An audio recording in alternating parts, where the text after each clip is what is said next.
Sir जो घरेलू हिंसा है ये अभी से ही नहीं चली आ रही है, हमारे यानी कि पीढ़ी दर पीढ़ी चले आ रही है। लेकिन पहले क्या होता था, इस पर कोई एक्ट नहीं था, कानून नहीं था। जो लोग थे गांव में, जिसके साथ प्रताड़ना होती थी, मार पिटाई होती थी, तो वो सहन करने की क्षमता रखते थे। कानून नाम का कोई चीज नहीं था। वो पंचायत लेवल पर जाते थे, वहां पर सॉल्व सॉर्ट आउट करने की कोशिश करते थे। लेकिन उस समय लोग पढ़े लिखे भी नहीं थे, तो जागरूकता नहीं थी इसके बारे में, अपने अधिकार के प्रति उनको नॉलेज नहीं था। तो धीरे धीरे यानी कि लोग पढ़े लिखे, पढ़ना लिखना शुरू हो गई, कानून का नॉलेज होना शुरू हो गया। तो उनको जब लगा कि उनके साथ प्रताड़ना हो रही है, घरेलू हिंसा हो रही है, तो ऐसे में धीरे धीरे जो कानून बना, तो लोगों ने कानून का यूटिलाइज किया। क्योंकि मैं भी किन्नौर में ही रहा हूँ, गांव से ही पला हूँ, गांव से ही खेला हूँ, वहीं से ही एजुकेशन लिया है। तो ऐसा कोई यानी कि क्षेत्र नहीं रहा होगा जहां पर घरेलू हिंसा नहीं हुआ होगा। और ये एक महोदय जी, क्या कोर्ट, एक रूप घरेलू यानी कि घरेलू एक कानून हिंसा के का रूप में एक। मुख्य कारण, महोदय जी, क्या घरेलू हिंसा का मुख्य कारण शिक्षा भी रहा है क्या? शिक्षा की कमी भी मुख्य कारण हो सकता है? हाँ, शिक्षा भी एक मुख्य कारण है इसमें घरेलू हिंसा का। क्योंकि शिक्षा से चेतना आती है, और चेतना आने से क्या, तो विचारों में परिवर्तन होता है। ये मुख्य कारण क्या ये भी है कि जैसे हम छोटे बड़ों का आदर सम्मान नहीं करते, ये भी मुख्य कारण हो सकता है? सर घरेलू हिंसा का सबसे मुख्य कारण यह है कि जैसे जैसे हमारी टेक्नोलॉजी बढ़ती गई, हमने क्या कर दिया, टीवी, धारावाहिक, मूवीज देखना शुरू कर दिया।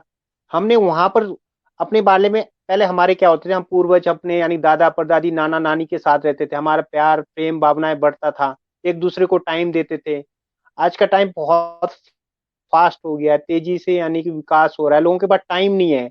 जब टाइम नहीं हो तो लोग आपस में क्या करते हैं, एक दूसरे की यानी कि बातें करना शुरू करते हैं, शॉर्ट टाइम जो मिलता है, टीवी देखते हैं। पहले क्या होता थे, हम अपने कल्चर में जाते थे, मेले में जाते थे, नाचते थे, गाते थे, इंजॉय करते थे, एक सोशल सिक्योरिटी फील करते थे।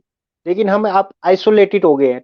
जैसे हम टेक्नोलॉजी का यूटिलाइज करने लगे, हम लोगों से यानी कि कट होना शुरू हो गए, और लोग चिड़चिड़ेपन हो गए हैं आपस में। फिर समय नहीं देने के कारण उनके विचारों में परिवर्तन, जो हम मूवीज देखते हैं, जो हम धारावाहिक देखते हैं, हम उसी को ही अपनी लाइफ में इम्प्लीमेंट, क्योंकि वो एक प्रोफेशनल यानी कि चीज है, वो आपको उस हिसाब से देखना चाहिए। लेकिन हम उसको अपने फैमिली में इंकलकेट करना शुरू करते हैं। इससे यानी कि क्या होता है, हम उस चीज को फैमिली में डालेंगे तो वहां पर डिस्प्यूट अराइज होना शुरू हो जाते हैं। किन्नौर में मुख्यतः मैंने ये चीज़ देखा है, जो कम उम्र में शादियाँ करते हैं, जो 14-15 साल की एज में, उनका ज़्यादा घरेलू जो है हिंसा का मैंने डोमेस्टिक वायलेंस देखा है और जल्दी उनकी तलाक हो जाती है। तो इस पर थोड़ा-सा आप विस्तार से बताएँगे कि अब तो मुख्यतः 21 साल किया गया है शादी की मान्यता। अभी पहले पहले किन्नौर में भागने का रिवाज भी था और खींचने का रिवाज भी था, लेकिन अब वैसा नहीं है। लेकिन फिर भी जो है अभी भी ऐसा है कि कम एज में हमारी जो है बच्चियाँ, हमारी बेटियाँ जो है शादी कर रहे हैं और ऐसे माहौल में वो प्रताड़ित हो जाते हैं, मानसिक से, शारीरिक से और मौखिक से। बिल्कुल सर, ये बहुत बड़ा कारण है। कम उम्र में जब शादी करते हैं तो बच्चे की क्या होता है, एक तो एजुकेशन नहीं हो पाती है। वो एक स्टेज होता है, शॉर्ट स्टेज में क्या होते हैं, अंडरस्टैंडिंग नहीं होते बच्चे में। जैसे उसमें बॉडी में हार्मोनल चेंजेस आते हैं, तो उसके थॉट सिस्टम इतने डेवलप नहीं होते हैं, एजुकेशन की तरफ उतना मोटिवेटेड नहीं होते। वो जल्दी में शादी तो कर लेते हैं, लेकिन उनको बाद में लगता है कि हमने यानी कि शादी कर ली है। उनके पास कोई यानी कि रास्ता नहीं रहता है। ऐसे में यानी कि जिनकी फैमिली सपोर्टेड होते हैं एजुकेशन के प्रति, वो आगे निकल जाते हैं। जिनको सपोर्ट नहीं मिलता है, वो घर में ही रह जाते हैं। जो उनको जिस हिसाब का इन्वायरमेंट मिलना चाहिए, माहौल मिलना चाहिए, वो नहीं मिल पाता है। तो इन चीज़ों को देखते हुए उनके विचारों का आदान प्रदान नहीं हो पाता है, उनकी सोच विकसित नहीं हो पाती है। तो आपस में छोटी छोटी बातों को लेके हम लड़ाई झगड़ा शुरू करते हैं। और पेशेंस भी हमारे अंदर बहुत कम रहता है, क्योंकि उस समय उस उतनी अंडरस्टैंडिंग नहीं होती बच्चों में। तो हम यानी कि जी। शॉर्ट टाइम में शादी भी कर लेते हैं, उसका रिस्पॉन्सिबिलिटी हम अपने पेरेंट्स को, अपनी सोसाइटी को मानना शुरू करते हैं, क्योंकि हमारी मैच्योरिटी इतनी नहीं हो पाती है। इसलिए मैच्योरिटी होने हो जैसे जैसे मैच्योरिटी बढ़ेगी, अंडरस्टैंडिंग एजुकेशन बढ़ेगी, तो हैंडलिंग पावर भी इंक्रीज हो जाएगी। इसलिए एजुकेशन का बहुत बड़ा रोल है। और एज इसीलिए, जैसे हमारी गवर्नमेंट की जो न्यू पॉलिसीज आ रही है, जैसे अमेंडमेंट्स होने वाली है, 21 साल जो लड़कियों का 18 से 21 साल यानी कि प्रोविजन इस पर इसी इसी चीजों को लेकर, ताकि लड़कियां यानी कि कम उम्र में शादी करते हैं, उनकी एजुकेशन नहीं हो पाती है तो उनकी मैच्योरिटी नहीं हो पाती है। तो इन चीजों को देखते हुए शायद ये अमेंडमेंट्स का भी एक बहुत बड़ा यानी कि कॉज हो सकता है।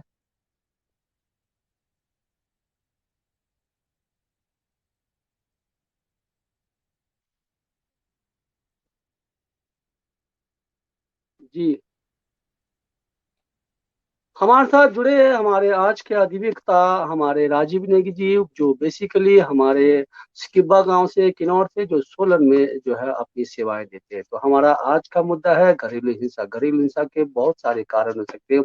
मुख्यतः पहले हम कारणों को जानेंगे, और कारणों के बाद निवारण भी होता है। निवारण की बात बाद में। बहुत सारे कारण हैं, जैसे शादी, शिक्षा का कम होना और कम उम्र में शादी का करना, और छोटे बड़ों का सम्मान ना करना, ऐसे कई मुख्य कारण हैं। और दूसरी बात, इन्हीं चीजों को हम आज बात करें। हमारे साथ अतिथि महोदय जुड़े, और जब हमारे साथ जुड़ने वाले थे हमारे जो संचालिका आदरणीय रंजना मैडम जी, शायद तकनीकी दिक्कत के कारण जुड़ नहीं पाए, लेकिन फिर भी कुछ सवाल हम अतिथि महोदय से रखेंगे।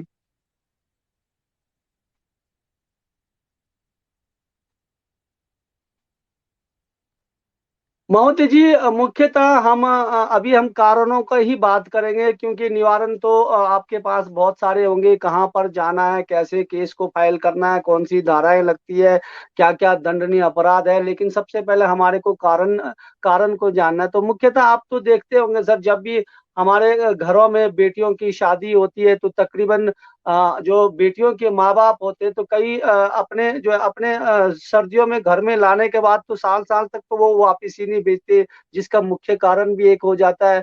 तो ऐसे भी शादी होने के बाद जो है हमारी बेटियों का घर ससुराल होता है। कई माताएं ऐसी होती है कि अपनी जो है दामाद और अपने जो अपने बेटी को घर में रखने का पना देते हैं, जिससे एक बहुत बड़ा जो है घरेलू हिंसा होता है, जिसमें भाइयों के साथ दिक्कतें आ सकती है, फिर या फिर अपने देवरानियों के साथ दिक्कत आती है। ऐसे बहुत सारे केस देखने को मिलता है। तो क्या आप इस पर थोड़ा सा टिप्पणी करेंगे सर?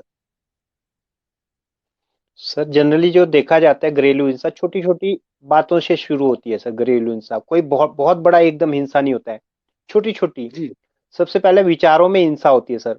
सबसे पहले छोटी छोटी बातों को लेके हम आपस में यानी कि नेगेटिव धारणाएं बनाते हैं। जैसे सास सोचती है कि मेरी जो बहू आएगी बहुत अच्छी होनी चाहिए, और जो बहू सोचती है मेरी सास बहुत अच्छी होनी चाहिए।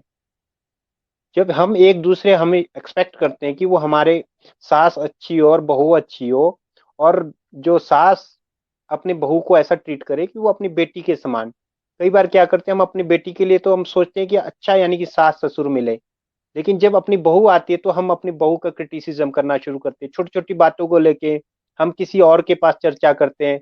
तो ये कान जो होती है बहुत मीठी चीज होती है, ये कोई भी बुराई को ना एकदम एब्जॉर्ब करता है, और सुनना बड़ा अच्छा लगता है अपनी बहू का यानी कि बुराई कोई कह रहा है तो उनको लगता है कि बहू हमारी ठीक नहीं है, लोगों को दो चार और वर्ड्स बोल देते हैं हम, और वो बात बढ़ बढ़ के जो इको उसकी जाती है बहुत लंबी दूरी तक जाती है, और वही गूंज के फिर हमारे को आती है। तो हम अपने घर से ही छोटी छोटी बातों को लेके हम क्रिटिसिज्म करना शुरू करते हैं, और तीसरी बात तीसरे के थ्रू बहू को या सास ससुर को सुनाई देता है। तो वहां से शब्दों से हमारी आदान प्रदान और टूटना शुरू हो जाती है, और एक दूसरे का रिस्पेक्ट वो आदर करना खत्म हो जाता है, कम हो जाता है। तो वहां से हिंसा शुरू हो जाती है। तो ये हिंसा जो सबसे बड़ी बात मैंने पहले ही कहा, विचारों से हिंसा हिंसा शुरू होती है। इसलिए हमारे महोदय को जी, बहुत सोच समझ के शब्दों का उपयोग। महोदय जी, अगर कोई महिला या बेटी या बहनें प्रताड़ित हो रही है, तो सबसे पहले उसे क्या करना चाहिए? क्या अपने परिवारों का हेल्प लेना चाहिए, या फिर कहीं थानों में जाना चाहिए, या फिर उसे अपना मन को बना के रखना पड़ेगा कि मेरी जिंदगी की माहौल ऐसी है, मुझे ऐसे ही जीना है?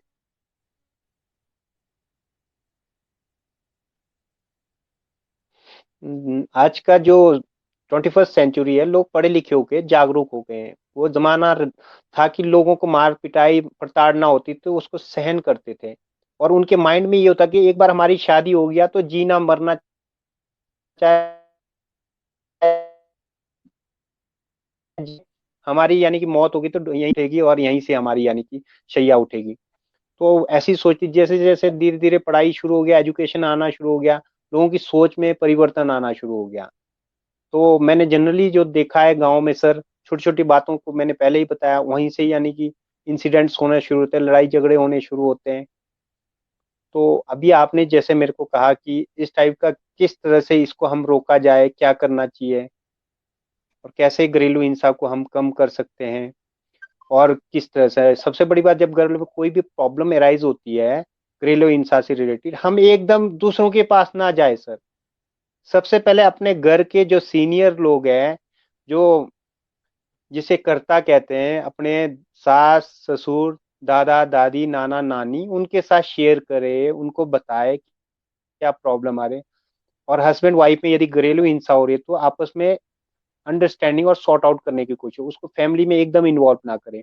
एक दूसरे की प्रॉब्लम को समझे, एक दूसरे के बारे में सुने, सुनने की आदत होनी चाहिए कि क्या उनके विचार क्या है, वो क्या चाहते हैं।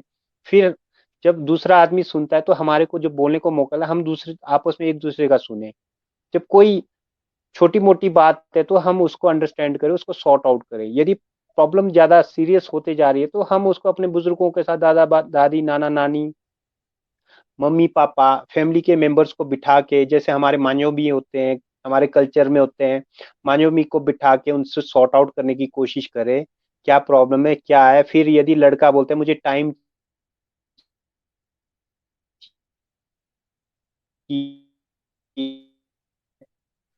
और कभी किसी के ऊपर ये थोपे ना, डिमांड करना शुरू करते हैं, मुझे ये चाहिए, प्रॉपर्टी चाहिए।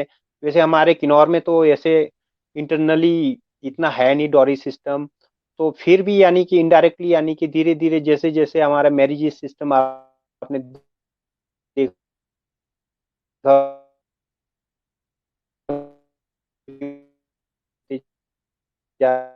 फैमिली प्रॉब्लम्स को फैमिली तक रखे, और जितना हो सके फैमिली में सॉर्ट आउट करने की कोशिश करें सर। यदि बहुत ज्यादा इशू है तो फैमिली में पता ले सकते हैं हम, गांव के यानी कि कोई उप प्रधान है, गांव के कोई एजुकेटेड व्यक्ति है जो सोशल वर्कर है, उनका सहायता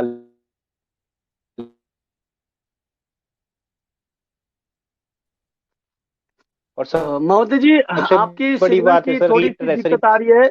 जब हस्बैंड और वाइफ, आप जी, जी सर, आपको मेरी आवाज क्लियर आ रही है सर? आ रही है सर, जी। आ जी, रही है सर, आप आपने आपने कहा कि जी। हमारे सीनियरों से बातचीत करें। आपके घर में जितने भी सीनियर है, सबसे पहले वहाँ वहाँ सलाह मशवरा करें। अगर वहाँ नहीं बनती तो तब जाकर आप गांव के प्रधान पंचायत, उसके बाद वहाँ भी नहीं बनता है तब आप जाकर थाने में रिपोर्ट करेंगे, या फिर कहीं अन्य जगह, तो या फिर कोर्ट के द्वारा। चलिए, ऐसा ऐसा तो किसी का माहौल ना बने, ऐसा कोई ना बने। फिर भी आज के टाइम में आज का हम देखते हैं कि बहुत ज्यादा जो है। मैंने एक चीज और देखा सर, आज के युवा पीढ़ी में जितना पढ़े लिखे आ रहे हैं, उनका उनकी ओर से भी ज्यादा दिखने को मिलता है घरेलू मामला, क्योंकि वो इज्जत नहीं देते अपने अपने से बड़ों को, सास को या ससुर को, या फिर अपने से छोटों को भी। वो पढ़ लिख कर इतना उनके उनके अंदर में गरूर आ गया है कि वो आत्म सम्मान तक नहीं देती। इस वजह से भी घरेलू हिंसा ज्यादा हो गया है।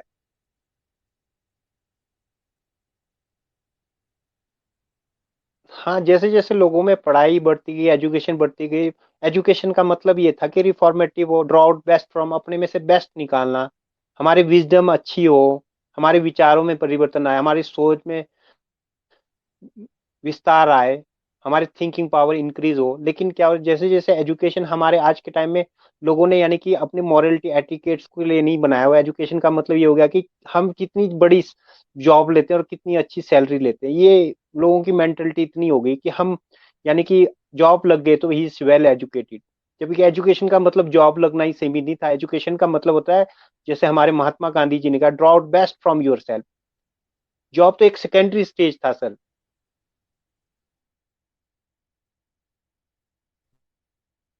जी। लेकिन हमारे मॉरल एटिकेट्स हमारे, उसको हम इम्प्रूव करें। लेकिन धीरे धीरे हमने यानी कि एजुकेशन का मतलब हमने जॉब तक ही सीमित रखा, और जो आदमी जॉब अच्छा जॉब करता है वो सोचता है कि मैं तो सब कुछ अच्छी सैलरी ले रहा हूँ, तो वो ओवर कॉन्फिडेंट होता है यार, फैमिली को टाइम नहीं देता।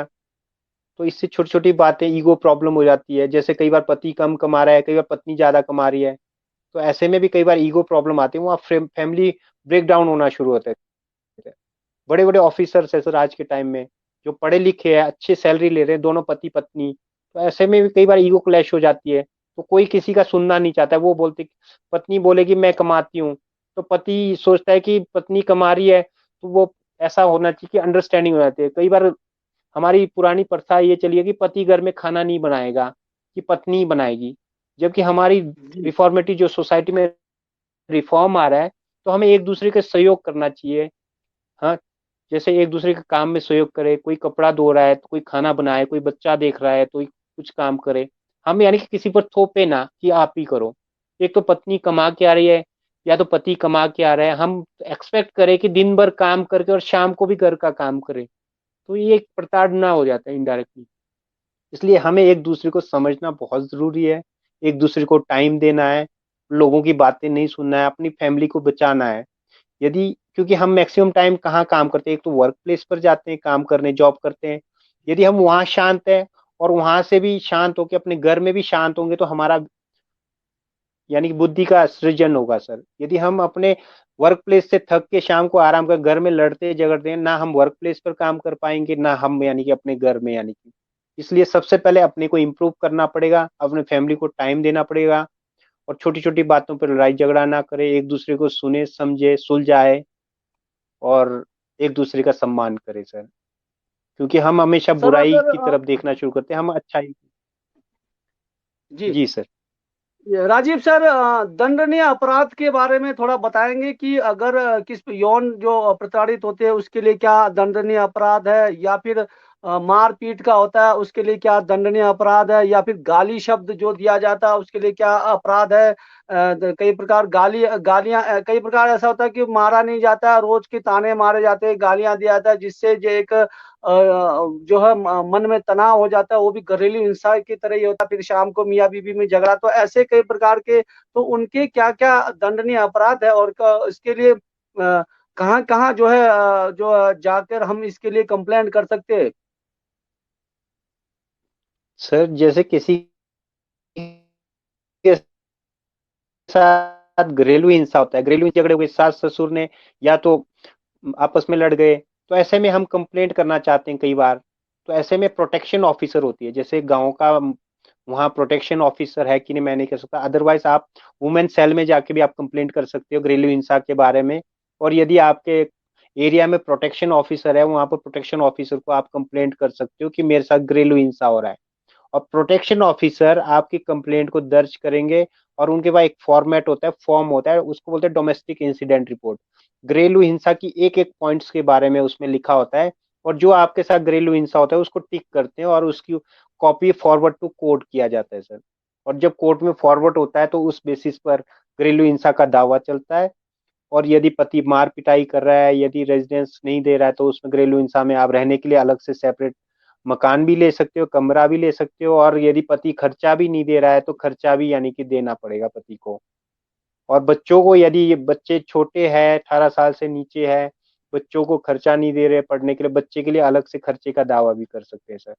और घरेलू हिंसा के साथ 125 जो इसको बोलते हैं, महिलाओं को जैसे खर्चा चाहिए होता है, आप सीआरपीसी क्रिमिनल प्रोसीजर कोड है जो सीआरपीसी के नाम से जाना जाता है, उसमें 125 का दावा भी यानी कि फाइल कर सकते हो। लेकिन 125 में आप मेंटेनेंस मांग सकते हो, उसमें चाहे सीनियर सिटीजन हो, उसमें चाहे लेडीज बच्चों की तरफ से हो, और माता पिता बच्चों से, अपने बच्चों से खर्चे के दावा कर सकते हैं। लेकिन घरेलू हिंसा में जहाँ हिंसा हुआ है, प्रताड़ना हुआ है, मार पिटाई हुआ है, फिजिकल असॉल्ट हुआ है, और कोर्शन हुआ हुआ है, मेंटल टॉर्चर हुआ है, तो ये एक हिंसा में आ जाता है। बाकी कई बार किसी ने थप्पड़ मार दिया, कभी मार पिटाई किया, तो आप उसमें यदि सीरियस यानी प्रॉब्लम्स आ रही है, तो आप उसमें इंडियन पेनल कोड, भारतीय दंड संहिता, उसमें अलग से सेक्शन भी लग सकते हैं सर। और यदि कोई डॉरी मांग रहा है, कोई दहेज मांग रहा है, तो उसमें दहेज का यानी कि केस फाइल हो सकता है। और बहुत ज्यादा क्रूअल्टी हो रही है तो 498 इस टाइप का क्रूअल्टी का केसेस अलग से फाइल हो सकती है सर। और उसमें सास ससुर, वो किसी के खिलाफ भी हो सकता है जो यानी कि अपनी फैमिली में किसी के साथ टॉर्चर कर रहा हो। जी, हमारे अतिथि महोदय ने कहा कि अगर बहुत ज़्यादा प्रताड़ित हो रहे हो, वैसे तो छोटी-मोटी जो है घरेलू हमारे घर में चलता रहता है, क्योंकि अगर घर में बर्तन खड़के नहीं तो कहते हैं कि तरक्की होती नहीं, कि छोटे-मोटे तो चले रहते हैं। लेकिन अगर रोज़ाना ही आपका अगर इस प्रकार का माहौल बनता है, अगर आप जो है प्रताड़ित हो रहे हैं, आपको मारा जा रहा है, आपको पिटाई किया जा रहा है, आपको मतलब आपके कोई सुनता नहीं है, चाहे आपके सास होंगे, चाहे ससुर होंगे, चाहे दादा-दादी, नाना-नानी, आपको मतलब वो एक तरफ़ा आपके आपकी तरफ हो रहा है, तो आप इसको घरेलू हिंसा मान सकते हैं। इसके लिए आप जैसे कि कहा कि प्रोटेक्शन ऑफ़िसर और या फिर महिला समाज कल्याण अधिकारी के पास जाकर आप शिकायत कर सकते हैं, और नहीं तो आप एसडीएम महोदय के पास भी जाकर आप जो है इसका कर सकते हो। तो सबसे पहले तो आप प्रधान हैं, और प्रधानों से ही आप कोशिश तो ये करें कि आप अपने घरेलू हिंसा को, घरेलू झगड़ा को आप घर में निपटाने की कोशिश करें। लेकिन कई बार इतना बड़ा माहौल हो जाता है कि वो थम नहीं जाता है, तो इसके लिए आपको संयम रखना है। और जैसे हमारे अधिकारी महोदय कह रहे हैं कि आप जो नज़दीक से नज़दीक जहाँ आपको सहूलियत होता है आने-जाने में, वहाँ आप शिकायत करें और इसका निवारण के लिए आप जो है आप अपील करें। तो चलिए, हाँ, यहाँ पर हमारे अतिथि महोदय से और जानेंगे। महोदय जी, वैसे तो इस प्रकार का माहौल कहीं बने नहीं, लेकिन आजकल आपने देखा होगा सबसे ज़्यादा जो देखने को आ रहा है, जो घरेलू हिंसा में मैंने एक चीज़ देखा कि पति-पत्नी का आपस में तालमेल का नहीं होना। दूसरा, अगर इतना बड़ा जब माहौल बनता है, तो जो बच्चे जो छोटे-छोटे बच्चे होते हैं सर, उसको उसका अधिकार किस पर जताया जाता है? अगर ऐसा माहौल बनता है, तो सबसे बड़ा बच्चों पर बात आती है कि अधिकार बाप रखेगा या फिर माताएँ रखेगी, तो इस पर भी एक अधिकार बनता है बाद में, जब बहुत ज़्यादा आगे तक जाता है तो ये लड़ाई। ये आपने बहुत अच्छा क्वेश्चन पूछा सर। क्योंकि जब कई बार होता है प्रताड़ना होती है, डोमेस्टिक वायलेंस होती है, हस्बैंड वाइफ में लड़ाई झगड़े होते हैं, पति पत्नी में लड़ाई झगड़े होते हैं, तो ऐसे में सबसे बड़ी प्रॉब्लम ये आती है कि बच्चे का यानी कि कस्टडी किसके पास रहेगा। कस्टडी सबसे, पति बोलता है कि मैं कस्टडी में बच्चे को अपने पास रखना चाहता हूँ, माँ बोलती है कि मुझे अपने पास बच्चे को अपने पास रखना है। तो ऐसे में प्रॉब्लम इश्यूज होते हैं, हम कोर्ट्स में कई केसेस देते हैं, लिटिगेशंस होते हैं, तो कस्टडी को लेके अलग से दावा फाइल होती है। लेकिन उसमें कस्टडी का जब दावा लगाया जाता है, जैसे पेरेंट्स कस्टडी के लिए बोलते हैं, तो ऐसे में यानी कि जो फर्स्ट प्रेफरेंस दिया जाता है मदर को दिया जाता है, खासकर जब बच्चा 6 साल तक का हो, 5 से 6 साल छोटे बच्चे, फर्स्ट प्रेफरेंस मदर को दिया जाता है। क्योंकि मदर का यानी कि चाहे ब्रेस्ट फीडिंग होता है, बच्चे का केयरिंग के लिए सिक्योर फील होता है, वो तो बच्चे को जैसे जैसे बच्चा बड़ा होता है, 8 9 10 साल का मेच्योरिटी बढ़ने जा सकती है, तो बच्चे का यानी कि इंटरेस्ट देखा जाता है, बच्चे का सिक्योरिटी देखा जाता है, बच्चा कहाँ सिक्योर फील कर रहा है, उसका एजुकेशन कहाँ होगा, उसका ब्रॉटअप कहाँ से होगा। तो उस बेसिस पर पिता के पास सिक्योर फील हो रहा है तो पिताजी नाना नानी के पास भी यानी कि छोड़ सकते हैं। अदरवाइज छोटे बच्चे को फर्स्ट प्रेफरेंस मदर को ही दिया जाता है, कि मदर यानी कि उसको कस्टडी रहे। अदरवाइज बाकी पिता को लगता है कि मुझे कस्टडी नहीं मिल रहा है, बच्चों से मिलना है जुलना है, तो उसे मिलने और जुलने के लिए कोर्ट अलग से उनको टाइम भी देती है, और रोक नहीं सकती कोर्ट पिता को अपने बच्चों से यानी कि मिलने से। तो उसमें उसमें स्पेशल राइट होता है। और कस्टडी में मैंने आपको पहले ही बोला, छोटे बच्चों का जो 4 5 6 साल तक के बच्चों का फर्स्ट प्रेफरेंस मदर को ही कस्टडी। अदरवाइज पेरेंट फादर भी कस्टडी ले सकते हैं, लेकिन मेजोरिटी में देखा गया है कि माइनर जो बहुत छोटा बच्चा होता है तो कस्टडी मदर को। बाकी जैसे बड़ा बच्चा होगा तो कई बार कोर्ट भी पूछते हैं कि आप किसके साथ रहना पसंद करोगे। ओवरऑल ब्रॉटअप और ग्रूमिंग देखा जाता है, बच्चे का एजुकेशन कहाँ बच्चा सिक्योर फील करता है, तो उस बेसिस पे कोर्ट ऑर्डर करती है।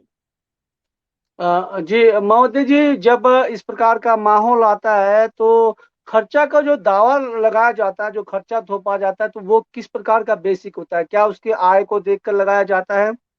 या फिर इसको मतलब कैसे उसको दिया जाएगा, उसकी माता को, उसके बच्चे को आमदनी देखकर दिया जाएगा, या कुछ अन्य स्रोत भी जुड़ेंगे उसके साथ?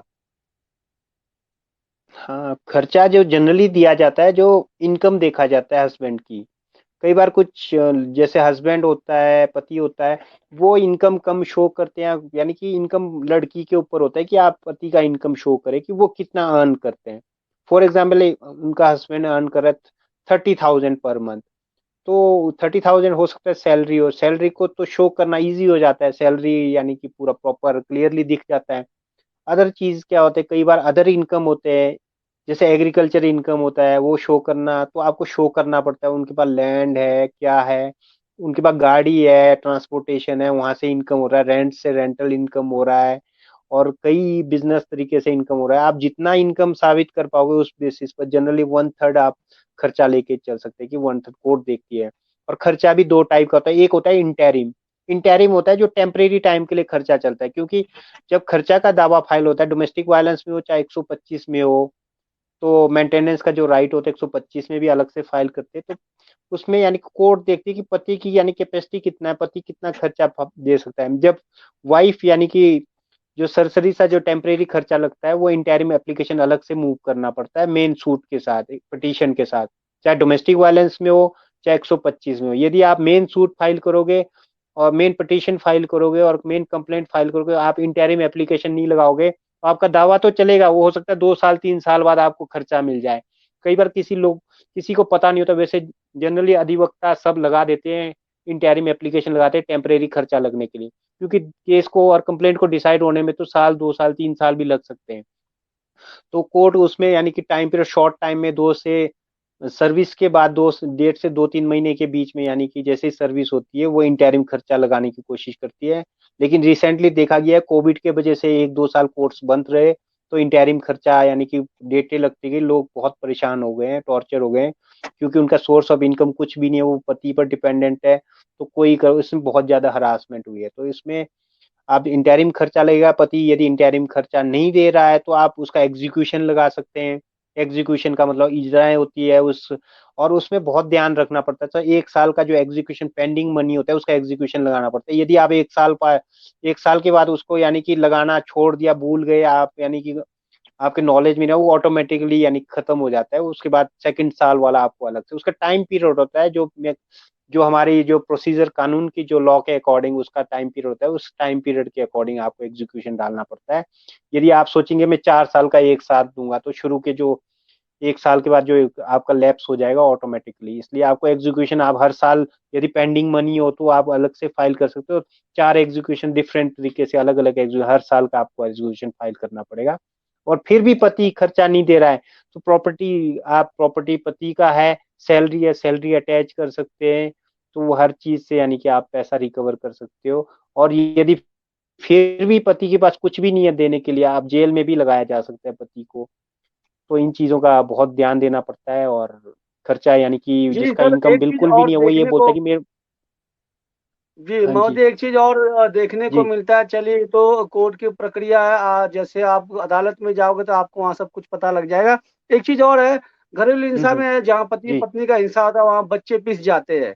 बच्चों की जो है विकास नहीं हो पाता है, मानसिक हो, शारीरिक हो, दिमागी हालत खराब हो जाती है। लेकिन इसमें एक और सवाल आता है महोदय जी, जब पत्नी छोड़कर जाती है और वो दूसरी जगह शादी कर सकती है, और वह उसने दूसरी जगह शादी कर लिया हो और बच्चे छोटे छोटे हो, तो क्या वो फिर भी बच्चों का खर्चा ले सकती है? सर मैं सबसे एक बात इसमें छूट गया है सर, कई बार लड़की, ऐसा भी कानून नहीं है कि लड़की को हमेशा खर्चा मिलेगा। यदि लड़की जी। बिना कारण का यानी कि पति का घर छोड़ के जा रही है, कोई रीजन नहीं है, कोई एक्सप्लेनेशन नहीं है, तो उसका खर्चा बंद भी हो सकता है, उसका खर्चा यानी कि उसका एप्लीकेशन पिटीशन डिसमिस भी हो सकता है। क्योंकि उसको एक्सप्लेन करना पड़ेगा कि खर्चा आपको मिले तो मिले क्यों। क्योंकि जनरली पति बोलता है कि केस फाइल करता है, मुझे घर बुलाना है पत्नी को, पत्नी कोई एलिगेशन नहीं है पति के खिलाफ, तो पत्नी बोलेगी मुझे खर्चा चाहिए, बिना रीजन का वो अपने घर में पति के साथ नहीं रहे, तो उसका रीजन नहीं हुआ तो उसका पिटीशन डिसमिस भी हो सकता है। और ये क्वेश्चन आपने बहुत अच्छा पूछा कि बच्चे यानी कि इसमें पीस जाते हैं। हाँ, पति पत्नी पेरेंट्स तो अपने जीवन जी लेते हैं, लेकिन इसमें बच्चे ही पीस जाते हैं सर। इसलिए बच्चों का करियर को देखते हुए कानून में यानी कि बहुत सारी यानी कि ध्यान दिया जाता है कि बच्चे का लाइफ कैसा सिक्योर, इसीलिए बोलते हैं कि बच्चा जहाँ सिक्योर होता है वहां पर, यानी कि यदि बच्चों को पति पत्नी हस्बैंड वाइफ कोई भी नहीं देख रहा है, तो ऐसे में यानी कि हमारे शेल्टर होम्स भी बने हुए, चाइल्ड केयर सेंटर्स भी बने हुए हैं। बच्चों को आप यानी कि लगता है तो हम नहीं है वहां पर, चाइल्ड केयर सेंटर में भी, जैसे सोलन में है चाइल्ड केयर सेंटर है, जिनके माँ बाप पढ़ा नहीं पा रहे हैं, बिल्कुल गरीब है, तो ऐसे में ऑर्फनेज है, किसी का माँ बाप नहीं है, तो ऐसे में कोई आश्रम है वहाँ पर एजुकेशन के लिए यानी कि डाल सकते हो। और बच्चे यानी कि छोटे हैं तो माँ यानी कि शादी के बाद भी थ्रू यानी कि गार्डियन, चाहे माँ के थ्रू, चाहे उनके कोई फैमिली में बड़े आदमी हो, बच्चे जहाँ रह रहे हैं उनके थ्रू थ्रू गार्डियन बच्चे यानी कि क्लेम कर सकते हैं, दावा कर सकते हैं खर्चे का अपने पिताजी से। और पत्नी यदि शादी करती है तो वो खर्चे का दावा नहीं कर पाएगी। यदि वो डिवोर्स के बाद भी वो घर पे रह रही है, शी कैन फाइल यानी कि वो मूव कर सकती है खर्चे के लिए, जब तक कि नेक्स्ट सेकंड मैरिज ना करे। तो हमारे यानी कि किन्नौर में तो कस्टमरी मैरिज होता है, आपने देखा होगा, जनरली कस्टम के बेसिस पर मैरिज होती है और कस्टम पर बेसिस पर डिवोर्स होती है। जबकि हिंदू मैरिज एक्ट अप्लाई होता है तो उसमें आपको जॉइंट में पिटीशन फाइल करके आप 13वीं में शॉर्ट तरीके से, कट शॉर्ट में आप डिवोर्स भी ले सकते हो, और मेजर में यानी कि उसमें 16 ग्राउंड है, 13 बी में डिवोर्स के अलग ग्राउंड है। उसको वो प्रोसेस बहुत लंबा होता है डिवोर्स का। यदि अनबन बन रहा है तो हमारा कस्टम बहुत अच्छा भी है, क्योंकि शॉर्ट टाइम में यानी कि डिवोर्सेज हो जाते हैं। अदरवाइज लोगों का पूरा उम्र डिवोर्स की लड़ाई और घरेलू और कोर्ट कचहरियों में निकल जाता है। इसलिए यदि कानून में भी काफी अमेंडमेंट्स आया रिसेंटली, जो मैरिज के बाद 1 ईयर के बाद डिवोर्स का जो टाइम पीरियड होता है, 1 ईयर के बाद डिवोर्स ले सकते हैं। लेकिन बहुत एक्सेप्शनल केसेस में जो 6 मंथ के बाद जो आपको टाइम पीरियड मिलता है, कूल डाउन पीरियड मिलता है, वो कम से कम 1 ईयर होना चाहिए। अब धीरे धीरे यानी कि उसमें अमेंडमेंट्स जैसे जैसे इंप्रूव हो रही है, तो शॉर्ट टाइम में मैंने देखा रिसेंटली शादी करते लोग और हफ्ते बाद ही डिवोर्स के लिए आते हैं। लेकिन डिवोर्स लेने के लिए भी कम से कम 1 साल का यानी कि मैरिज सोलेमनाइज होकर 1 साल हुआ होना जरूरी है। लेकिन अब धीरे धीरे जैसे रिफॉर्मेटिव कानून आ रहे हैं तो लोग यानी कि हमारे कस्टम में तो चलो शिंग टक्शमी करते हैं और डिवोर्स हो जाती है। लेकिन हिंदू मैरिज एक्ट में 1 ईयर वेट करना पड़ता है, वो यानी कि ताकि कोर्ट को भी ये लगे कि इनके अंदर कॉन्सिलेशन हो जाए, मीडिएशन हो जाए, क्या पता इनका फैमिली सेटल हो जाए। अदरवाइज क्या होता है, मैच्योरिटी होती नहीं, एकदम शादी करते हैं और एकदम अगले दिन ही डिवोर्स के लिए आ जाते हैं। ऐसे कई केसेस है कोर्ट जी में सर। मोदी जी, एक आपसे निजी सवाल हम करेंगे, क्योंकि ये सभी अधिवक्ताओं के लिए निजी सवाल होगा जितने भी हमारे भारत के हैं। तो असल में जब आपके पास कोई केस आता है तो आप उसे अपना एक जॉब समझकर लेते होंगे, क्योंकि ये आपके लिए तो जॉब ही है, आपको तो लेनी ही है। तो क्या जी सर। ऐसे टाइम पर जब आपके पास केस आता है तो सबसे पहले आप उसको केस को हथियाने की कोशिश करते हैं या फिर काउंसलिंग करने की कोशिश करते हो? आप मियाँ बीवी का केस जाने से पहले आप काउंसलिंग की कोशिश करते हो? सर जब कोई भी हमारे पास जैसे लड़का आता है, पति आता है, चाहे पत्नी आती है, चाहे सास ससुर आते हैं, तो हमारे को सबसे पहले हम उनसे उनको सुनते हैं सर, कि उनके साथ क्या हुआ, क्या डोमेस्टिक वायलेंस हुआ, क्या प्रॉब्लम है, किस लिए यानी कि ये चीजें हो रही है। फिर हम उनको काउंसलिंग करते हैं सर। फिर हम उनको समझाते हैं कि ये हो सके तो आप घर पे इसको सॉर्ट आउट करो। कोर्ट में तो आप जब भी आ सकते हो, कल भी आ सकते हो, महीने बाद भी आ जाओ, कोशिश करो आप छोटी एकदम कोर्ट में बताओ। क्योंकि जब हम कोर्ट में जब दावा फाइल करते हैं सर, क्योंकि जैसे होता है ना, खाना बनाते तो मसाले तो लगते ही है। तो कई बार हम क्या करते हैं, आप चाहे एडवोकेट्स हो चाहे जो भी हो, अपने केस को स्ट्रांग बनाने के लिए हम थोड़ा बहुत उसमें एडिट भी कर देते हैं सर, कुछ वर्ड्स जो हमारे लीगल पॉइंट से हमारे को बेनिफिट होते हैं। तो उसमें कई बार पत्नी ने किया तो पति को ये लगता है कि मेरी पत्नी ने मेरे खिलाफ ये वर्ड कैसे बोल दिया, मैंने तो ऐसा बोला ही नहीं था। वैसे जी जी जनरली जी। ऐसा स्टोरी नहीं पुट करनी चाहिए एडवोकेट्स को, जो ट्रू फैक्ट्स है वो होने चाहिए। लेकिन कई बार हमारा प्रोफेशन ही कुछ ऐसा है, हर आदमी अपने केस लड़ने की पैरवी है, ऐसे बहुत कम लोग होंगे जो ट्रू फैक्ट्स को लगाएंगे। उनको तो यही होता है कि हमारे को भी यही होता है, हम अपने केस को विन करना है, तो उस हिसाब से अमली जामा पहनाते। तो इन चीजों की फिर पति फैमिली में डिस्प्यूट और नेगेटिविटी बढ़ना शुरू हो जाती है कि पत्नी ने मेरा। लेकिन एक पढ़ा लिखा आदमी होगा, एक मेच्योर आदमी होगा, वो अंडरस्टैंड करे ऐसा कुछ फैक्ट्स ये वो हम काउंसलिंग करते हैं। यदि हमसे यानी कि काउंसलिंग नहीं हुआ सर, कोर्ट कोर्ट में आप रिक्वेस्ट करते हैं, और हम एडवोकेट्स या जज भी काउंसलिंग देते हैं, उनके लिए स्पेशल मीडिएटर अपॉइंट होता है सर, कोर्ट से मीडिएशन के लिए केस को डाला जाता है। और स्पेशल मीडिएटर, एक ट्रेन मीडिएटर होता है, वो कोर्ट के थ्रू अपॉइंटेड होते हैं। और उनको मीडिएटर यानी कि सेपरेट में हस्बैंड वाइफ और सास ससुर सबको बिठा के अलग से काउंसलिंग करते हैं सर। उनके मेरिट्स डीमेरिट्स, कैसे क्या करना है, हर चीज के बारे में उनको समझाया जाता है। और मीडिएटर का बहुत बड़ा योगदान होता है, और कई घर यानी कि टूटने से बच जाते हैं एक अच्छा काउंसलिंग और अच्छा मीडिएशन की वजह से।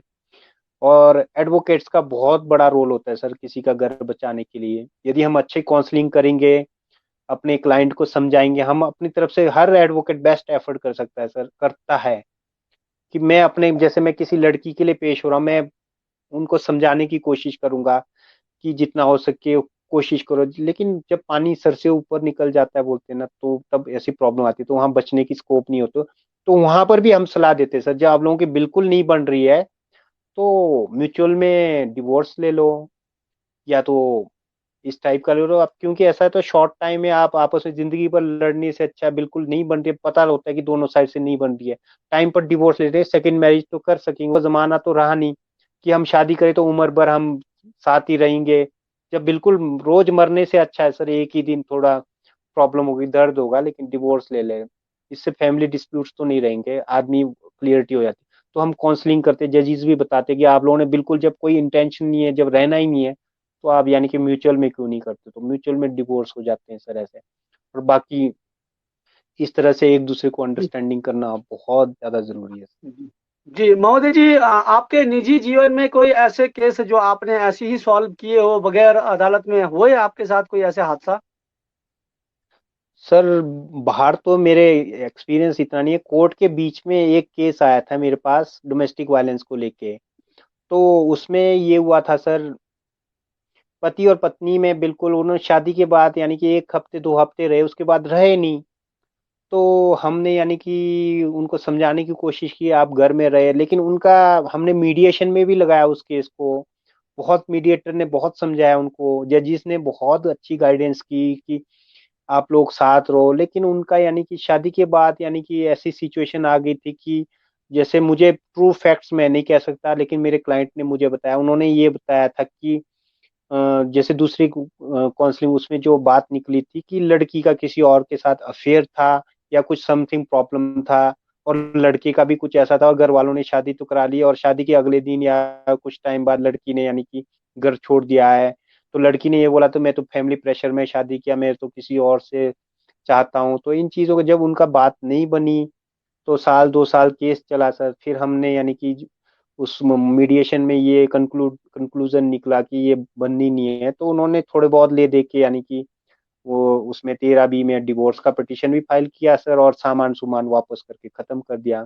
बाकी ऐसा भी एक केस है जिसमें हस्बैंड वाइफ, यानी कि हस्बैंड बहुत ज्यादा शराब पीता था, और पत्नी बोलती थी कि आप ट्रू फैक्ट्स तो हमें, तो जो क्लाइंट बताते हैं हमें तो वही पता है सर। तो वो बोलती थी कि, वाइफ बोलती थी कि पति मेरे साथ ये करता है, फिजिकल असॉल्ट करता है, मानसिक शारीरिक प्रताड़ना करता है। तो ऐसे में पति अच्छा इनकम कमाता था, रिटायर्ड थे, गवर्नमेंट एम्प्लॉय थे, तो उनको खर्चा भी लग गया था, लेकिन धीरे धीरे उनके अंदर इम्प्रूव हुआ। लड़की मेहनती थी, उनके बच्चे थे 2 बच्चे, लड़की ने थोड़ी हिम्मत दिखाई, पति का सारा पैसे जो मिस यूज हो रहा था गलत तरीके से किसी और के हाथ में आया, उन्होंने थोड़ी हिम्मत करके इकट्ठा करके उन्होंने मकान बनाया।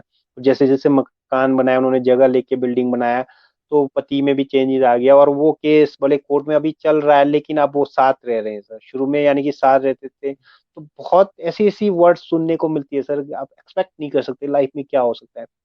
जैसे हम पिक्चर्स में देखते हैं ना, तो वो एक पिक्चर है सर, रियल लाइफ में उससे भी ज्यादा होता है, कुछ चीजें हैं। लेकिन हम बड़े लकी लोग हैं, हम एडवोकेट्स, कि हम, एक तो हमें इतना अच्छा प्लेटफॉर्म मिला हुआ है सच में। हम्म, ये एक बहुत एक अच्छा प्रोफेशन है सर। वैसे प्रोफेशन सारा अच्छा होता है, लेकिन एक ऐसा प्रोफेशन है जहाँ पर आप सोसाइटी में फैमिली को जोड़ सकते हैं, सोसाइटी में सोशल वर्क भी कर सकते हैं, लोगों को जरूरी नहीं है आप इकोनॉमिक मदद करो, आप लोगों को काउंसलिंग कर सकते हो, गाइड कर सकते हो। एक अच्छा लॉयर का मतलब ये है कि लोगों को प्रॉपर गाइडेंस करना, ये नहीं है कि हमें फीस ही मिले। कई बार फीस के लिए ही काम करना भी, फीस भी जरूरी है, लेकिन कई बार कुछ गरीब होते हैं, उनको अच्छी गाइडेंस भी चाहिए होती है सर। आपकी गाइडेंस की वजह से पूरा फैमिली यानी कि बच सकती है। हमारा मेन मोटिव सबसे पहले यही होना चाहिए कि फैमिली को कैसे हम बचा सकते हैं, कैसे यानी कि प्रॉपर गाइड कर सकते हैं। इसलिए हम दूसरे पार्टी को भले समझा नहीं पाएंगे, वो उनके वकील, लेकिन हम अपनी काउंसलिंग अपने क्लाइंट को तो कर सकते हैं। तो जैसे वेस्टर्न कल्चर में तो वहाँ तो साइकोलॉजिस्ट होते हैं सर, वहाँ साइकेट्रिस्ट होते हैं, वो मीडिएटर्स होते हैं, दोनों काउंसलिंग मीडिएटर के चार्ज देते हैं, मीडिएटर अपॉइंट करते हैं, जैसे यहाँ तो कोर्ट्स में करते हैं।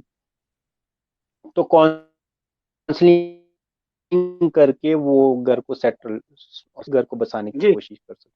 और नहीं जी, होता है तो बहुत इतनी बहुत आभार। नेगेटिविटी भी नहीं होनी चाहिए, जब बिल्कुल रहना ही नहीं है। जी सर। महोदय जी, क्या मैं ये जानना चाह रहा था कि जब ऐसे घरेलू हिंसा हो रहा हो और अगर कोर्ट में केस गया हो तो वहां पर हम कोर्ट का फीस नहीं दे सकते, तो क्या मुफ्त जो है कोर्ट लड़ने के लिए भी ऐसा कोई कानून बना है, ऐसा कोई सुविधाएं हैं? सर, ये जो आपने क्वेश्चन पूछा, ये बहुत इंपॉर्टेंट क्वेश्चन है सर। हमारे समाज में यानी कि हमारा जो संविधान है उसमें सबको न्याय का अधिकार है सर। तो लीगल सर्विस अथॉरिटी जैसे डिस्ट्रिक्ट में होता है, जिला में होता है जिला विधिक सेवा अधिकारी, डिस्ट्रिक्ट लीगल सर्विस अथॉरिटी, और स्टेट में होता है स्टेट लीगल सर्विस, और नेशनल में होता है नेशनल लीगल सर्विस अथॉरिटी। पूरे इंडिया में लीगल सर्विस अथॉरिटीज वर्क कर रही है सर, जहाँ पर जो गरीब है, एससी है, एसटी है, महिलाएं हैं, जो गरीब लोग हैं जिनका इनकम 3 लाख से कम है, जो वकील अधिवक्ता को फीस नहीं दे सकते, तो ऐसे में यानी कि लीगल सर्विस अथॉरिटी जैसे एस सी एस टी है, जो शेड्यूल्ड कास्ट है, शेड्यूल्ड ट्राइब है, और महिला है, उनके लिए तो, और बच्चे है, फ्री ऑफ कॉस्ट एडवोकेट आप इंगेज कर सकते हो और ले सकते हो। इसके लिए एक तो आपको आधार कार्ड चाहिए, आधार कार्ड लेना है आपने, और आपको कोई भी अधिवक्ता चाहिए, आपको एक एप्लीकेशन, हमारा जो कोर्ट होता है चाहे रिकांगपियो में है, वहां पर लीगल सर्विस अथॉरिटी का फ्रंट ऑफिस होगा सर वहां पर, और वहां पर पैरा लीगल वॉलंटियर भी होंगे वहां पे, जिसको यानी कि लीगल सर्विस अथॉरिटी पे भी करती है। मैं खुद यानी कि रिमांड काउंसिल रहा हूँ, रिटेनर लॉयर रहा हूँ। रिटेनर लॉयर का मतलब होता है, मेरा काम होता है कि मेरे को जैसे कोई कंप्लेंट लेके आता है, कोई किसी को एडवोकेट चाहिए, वकील चाहिए, मैं पूरा 2 साल के लिए रिटेनर लॉयर रहा हूँ सोलन में। तो ऐसे में जो गरीब लोग थे, मैं हमारे को इसमें रिटेनर लॉयर के लिए पैसे मिलते हैं सर। कोई हम ऐसी समाज सेवा कर रहे हैं, वो बात नहीं होती है। अपने से एक थॉट विजन होनी चाहिए कि सेवा सेवा करना है, पैसा मिल रहा है आप उसको, ठीक है, लेकिन हम उसका रिकॉर्ड रखते थे, हम सबकी अर्जी लिखते थे। तो जैसे सेशन लेवल का केस है तो session level legal service authority, sub division का है तो छोटे कोर्ट में है तो सब डिवीजन लीगल सर्विस हो, और डिस्ट्रिक्ट लेवल का डिस्ट्रिक्ट लीगल सर्विस हो, उस पेज पे हम अर्जी लिखते थे। अर्जी में हम केस का डिटेल देखते थे, ये डोमेस्टिक वायलेंस का, डोमेस्टिक खर्चे का 125 खर्चे का, फिर फलाना उनका एड्रेस लिखते थे, फोन नंबर लिखते थे, और पूरा हम लेटर लिख के उसके साथ आधार कार्ड टैग करके उनका फोन नंबर लिख के हम सबमिट करते थे। और सबमिट करते ही जब हमारा पैनल लॉयर का लिस्ट बना होता है सर उसमें, यानी कि जो कम से कम 3 साल, जो छोटे कोर्ट्स में होते हैं 3 साल से ऊपर के लॉयर्स को ही रखा जाता है, छोट नए वकील को एकदम केस नहीं आया। और सेशन लेवल का केस होता है, जैसे बड़े बड़े ट्रायल होते हैं, उसमें 10 साल से ज्यादा एक्सपीरियंस लॉयर चाहिए, तो वो पैनल लिस्ट होता है, उस पैनल लिस्ट के बेसिस पर आपको लॉयर दिया जाता है।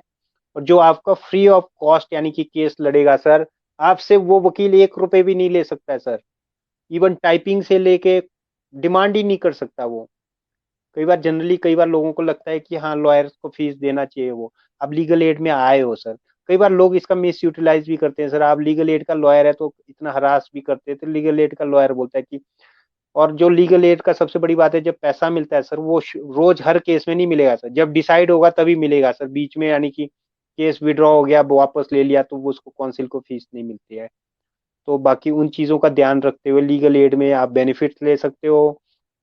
और जो एस सी एस टी है, किसी को जैसे रिकवरी सूट फाइल करना है, कोर्ट फीस नहीं है, तो कोर्ट फीस जैसे 1 लाख पर कोर्ट फीस लगता है, फॉर एग्जाम्पल 4 लाख के ऊपर समथिंग कुछ हजार कोर्ट फीस लगता है, तो आप कोर्ट फीस भी एग्जामेशन का एप्लीकेशन दे सकते हो।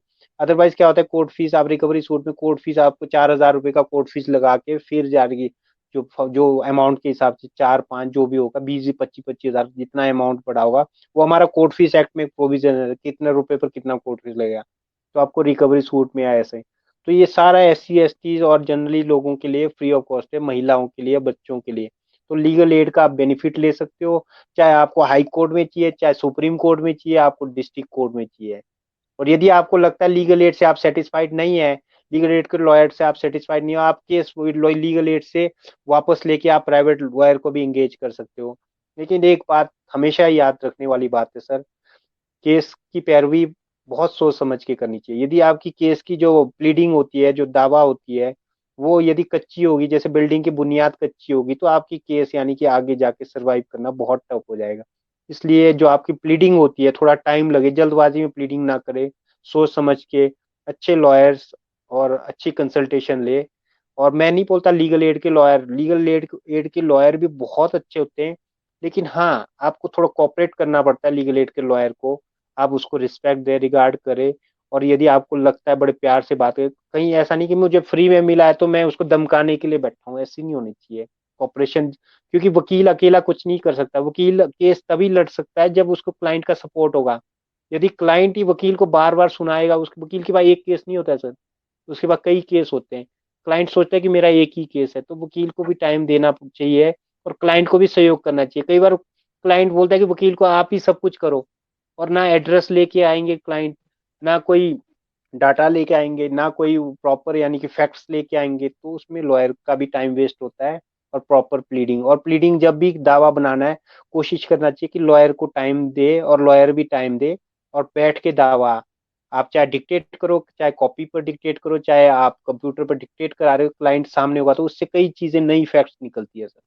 तो इन चीजों का ध्यान रखते हुए आप लीगल सर्विस में, चाहे आप रिकांगपियो में है चाहे रामपुर में है, आप लीगल सर्विस अथॉरिटी का बेनिफिट ले सकते हैं। आपको प्रॉब्लम आ रही है डिस्ट्रिक्ट लीगल सर्विस अथॉरिटी के, वहां पर सेक्रेटरी या रिकांगपियो में सेक्रेटरी होगा कोई ना कोई, वहां पर रिटेनर लॉयर होगा, पैरा लीगल वॉलंटियर होगा, उनका नंबर ले सकते हैं आप, उनसे मिल सकते हैं, अपना एप्लीकेशन लिख सकते हैं। फिर भी आपको प्रॉब्लम आ रही है तो सेक्रेटरी साहब के पास आप जाके वहां मिल सकते हैं पर्सनली।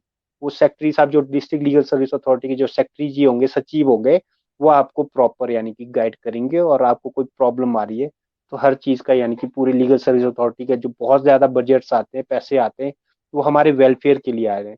यदि हम उसका फायदा नहीं उठाएंगे तो, इसलिए ये चीजें लोगों को नॉलेज देना है, लोगों को आसपास बताना है। जो गरीब लोग होते हैं, कुछ लोग तो पैसे की डर की वजह से वकील का फीस नहीं दे पाएंगे, उसकी वजह से कोर्ट ही नहीं जाते।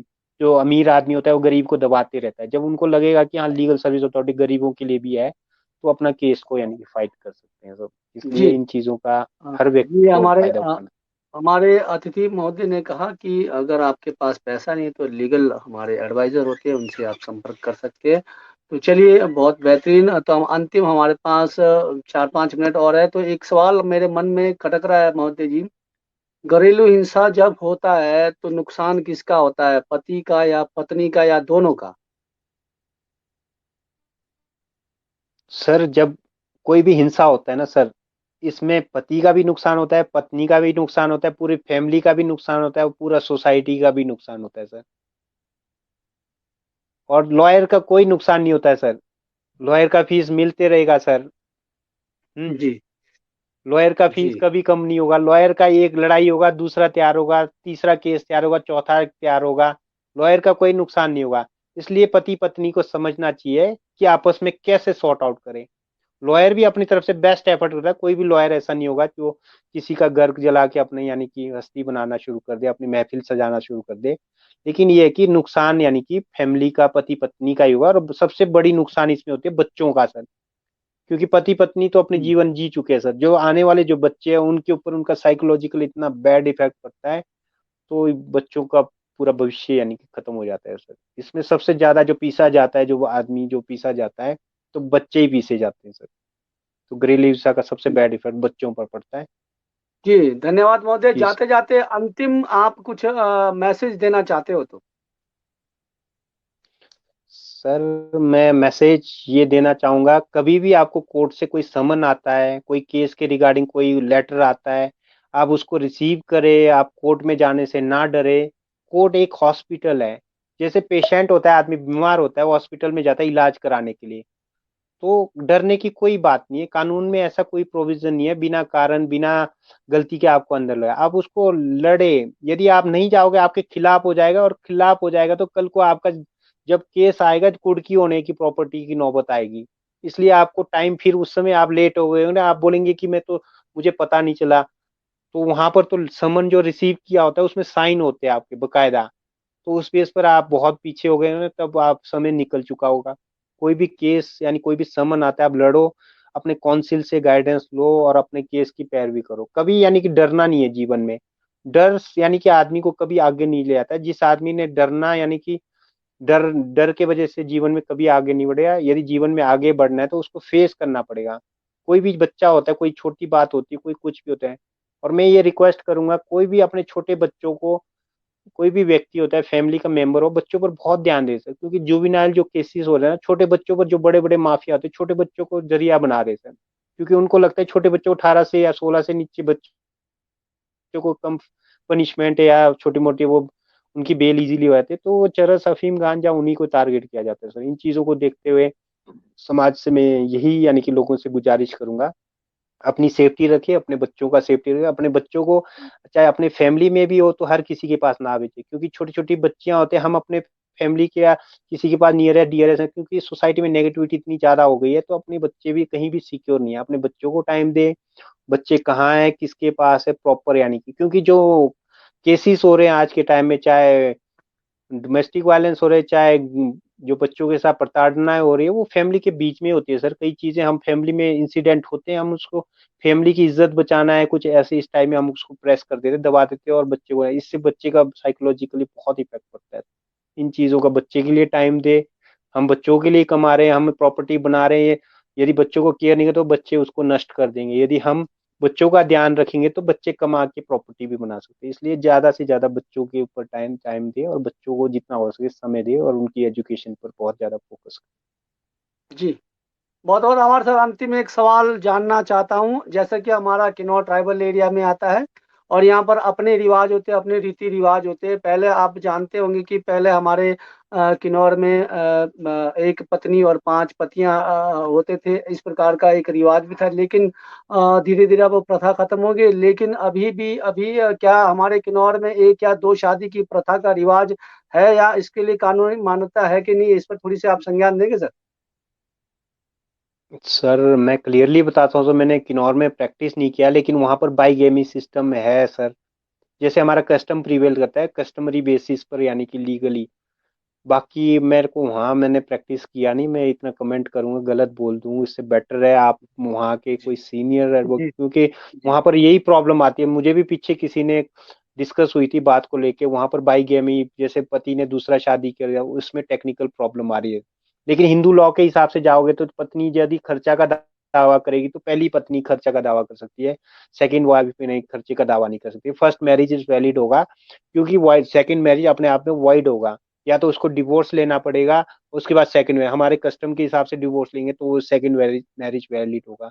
इतना बेसिकली, बाकी मैं एग्जैक्टली वहाँ कस्टम के बेसिस पर, जिसका मेरे को जी इतना क्लियरली मैं यानी कि वहाँ के लोकल आप यानी कि जो रेगुलर प्रैक्टिस कर रहे हैं बाईगेमी का यानी कि क्या है, लेकिन वहाँ पर एज जितना मैंने सुना है शायद वहाँ किन्नौर में बाईगेमी लगती है, तो उस वजह से वहाँ पर लोगों को प्रॉब्लम्स आती है। तो ये मैंने सुना जी था, दो तीन मेरे को इश्यूज भी आए थे।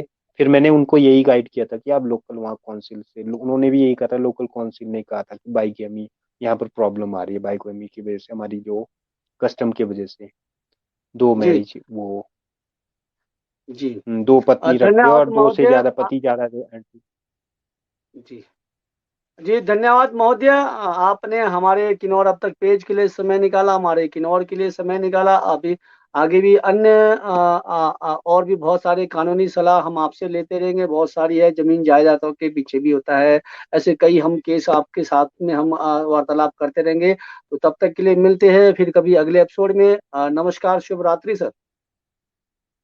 आप सभी को धन्यवाद सर, और आप लोगों से मैं रिक्वेस्ट करूंगा, हमारे किन्नौर में बहुत अच्छे लॉयर है, बहुत रिनाउंड सीनियर एडवोकेट्स है, और उनका एक्सपीरियंस का भी फायदा उठाए। मैं नाम डिस्क्लोज नहीं करूंगा, क्योंकि लॉयर अपने आप में हर कोई सीनियर होता है, और लोकल लॉयर्स जो होते हैं उनका भी सुने, क्योंकि लोकल लेवल पर यानी कि जो लोकल लॉयर्स होते हैं उनका ज्यादा यानी कि सुनना ज्यादा लोग पसंद करते हैं। तो उनको भी थोड़ा सा यानी कि इस एमसीएम या जो भी मीडियम है उनको भी जी पार्टिसिपेट कराए तो हमें बहुत अच्छा लगेगा। और मैं बोल किन्नौर में बहुत अच्छे लॉयर्स हैं, बहुत ही अच्छे। जी थैंक यू सर। जी, धन्यवाद महोदय। नमस्कार, शुभ रात्रि। नमस्कार जी, सभी को बहुत बहुत धन्यवाद अपना बहुमूल्य समय देने के लिए, और सभी को नए साल की हार्दिक शुभकामनाएं। थैंक यू सो जी मच। शुभ जी। रात्रि।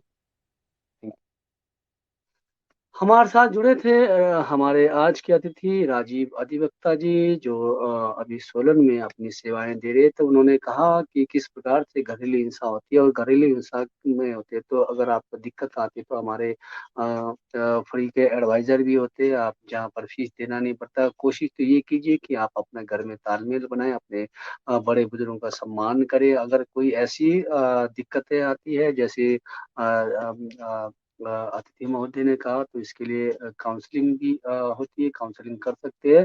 तो आप लोग का अपने जो है संयम से, अपने बुद्धि से, अपने अंतरात्मा की शक्ति से अपने घर को बनाए रख रहे। घर सुंदर होगा तो घर मंदिर होगा। तो ये हमारा आज का एपिसोड घरेलू हिंसा, और हमारा ये मतलब नहीं था कि हिंसा को बढ़ाना या हिंसा को तूल देना। हमारा मकसद है कि घरेलू हिंसा से किसको नुकसान होता है। जैसे बताया कि घरेलू हिंसा से पति पत्नी का नुकसान होता है, समाज का नुकसान होता है, और खासकर उन बच्चों का जिनका विकास नहीं हो पाता, जिनकी जो है प्रेम आदि की कमियां रहती है। तो ऐसे में बच्चों में कई प्रकार की जो है अ, मानसिक तनाव को देखने को मिलता है। तो ये हमारा एपिसोड था, क्योंकि हमारा जो हरियाली और खुशहाली एपिसोड में हम जिस प्रकार से हम बागवानी, कृषि और अन्य को लेते, तो हमने इसमें एक कानूनी का भी एपिसोड जोड़ दिया। हम बीच बीच में आपको कानूनी जो हमारे जो अधिकार होते हैं उससे रूबरू कराएंगे। जैसे कि अतिथि महोदय ने कहा कि हमारे किन्नौर के अधिवक्ताओं को भी लेना चाहिए, तो जरूर हम कोशिश करेंगे कि आगे आने वाले इसमें हम अपने किन्नौर के जो जाने माने अधिवक्ता है उनको जोड़े, नए नए बातों के साथ, नए कानून के साथ, नए वार्तालाप के साथ। तो मिलते हैं हम वीरवार के एपिसोड में। वीरवार का एपिसोड देखना ना भूले, क्योंकि वीरवार का एपिसोड उन युवाओं के लिए है जो काफनों में जो जिनकी जो है 70 दिनों से अपने अपने रोजगार के लिए लड़ाई लड़ रहे हैं, और उनके अधिकारों को जानेंगे। उनके एमआईयू में क्या था, और क्यों वो 70 दिनों तक लड़ाई लड़ रहे हैं, कारण क्या रहा, क्यों जो है वहाँ के जो संगठन जो है साथ नहीं आ रहे, और क्यों बाहरी जो हमारे किन्नौर को बाहरी नहीं कर सकते। किन्नौर तो हमारा एक ही है, क्यों हमें जो है किन्नौर के जो है बीच के अपर के सभी लोगों को लेना पड़ा। ऐसे कई सवालों को जानते हैं कि अधिकार लेना हमारा हक है, क्योंकि हमने कंपनी को बिठाया है तो रोजगार भी लेना हमारा अधिकार है। तो इसलिए हमारे युवाओं को रोजगार मिलना चाहिए। आज एक वीडियो इसमें हमारे को अपलोड मिला था, जिसमें कहा गया था कि वहाँ के जो नेताओं नेताओं का कहा था कि कंपनी के साथ एमओयू हमने साइन किया। तो एमओयू साइन में क्या उन्होंने रोजगार की समस्या को रखा था, क्या आपने कितने साल तक रोजगार देंगे आदि आपने जोड़ा था। तो आज ही ऐसे कई विषयों को हम लेकर चलेंगे। तो जो मिलते हैं वीरवार के एपिसोड में, गांव शहर और राजनीति में। तो नमस्कार, शुभ रात्रि, जय किन्नौर।